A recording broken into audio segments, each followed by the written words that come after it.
Vous souvenez-vous des évaluations à l'école? Je ne parle pas des notes données par les professeurs, mais des classements infligés par les élèves à leurs amis. Dans la cour de récréation, c'était la valse des étiquettes. C'est lui mon meilleur ami, c'est mon troisième meilleur ami, tu n'es plus ma meilleure amie. J'en passe et des pires. Jalousie, chantage, déception, larmes. Ces verdicts enfantins révèlent un travers dans lequel nous risquons souvent de tomber, en imaginant qu'on peut classer les personnes selon l'affection qu'on leur porte. C'est l'amour qu'on dévalorise. On ne le voit plus comme inscrit dans une relation unique, incomparable, incalculable. On le rabougrit sur une échelle de valeurs. En réalité, évaluer l'amour est indigne de l'homme. Devenu père, j'ai souvent fait écouter à mes enfants de belles vies de saints enregistrées. En principe, de magnifiques histoires d'amour. Mais voilà que trop souvent, j'entendais la douce voix du conteur prétendre que tel ou tel saint enfant avait été le préféré de ses parents. Encore un satané classement, comme si des parents devaient ou même pouvaient classer leurs enfants selon l'amour. Combien d'enfants souffrent de cette supposée comparaison? Faut-il s'étonner qu'un certain nombre de couples hésitent après un premier enfant à en accueillir un second?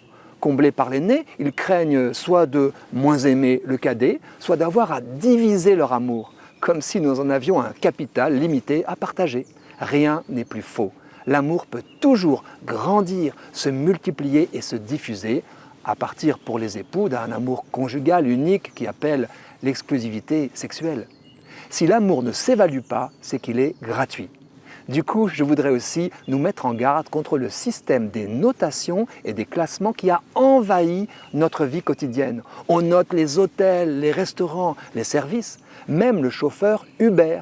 Et savez-vous que lui aussi note son client selon des critères peut-être contestables, ponctuels, propres, aimables, bavards? L'algorithme est vite cruel. Que devient la gratuité d'une relation notée? La dérive libérale peut devenir inhumaine, voire totalitaire. Savez-vous que la Chine commence à noter ses citoyens en croisant des méga bases de données digitales? Le mauvais payeur ou l'individu aux fréquentations douteuses se verra interdire l'accès au logement social, à l'emploi, au transport. On évalue l'homme comme un produit. À quand le permis d'humanité à point? C'est presque l'effarante idée du génial co-découvreur de l'ADN, Francis Crick, qui déclarait, je le cite, « Tout enfant nouveau-né ne devrait être déclaré humain qu'après avoir passé un certain nombre de tests portant sur sa dotation génétique. S'il ne réussit pas ces tests, il perd son droit à la vie. » Fin de citation. Pour résister à cette tendance, je nous propose de renouveler notre regard sur le mystère unique de chaque personne croisée, amie ou pas, sans oublier nos chers ennemis. Redécouvrons que chacun mérite notre considération sans comparaison. On ne pèse pas l'amour comme des carottes ou des navets, on l'éprouve comme une mystérieuse musique à improviser.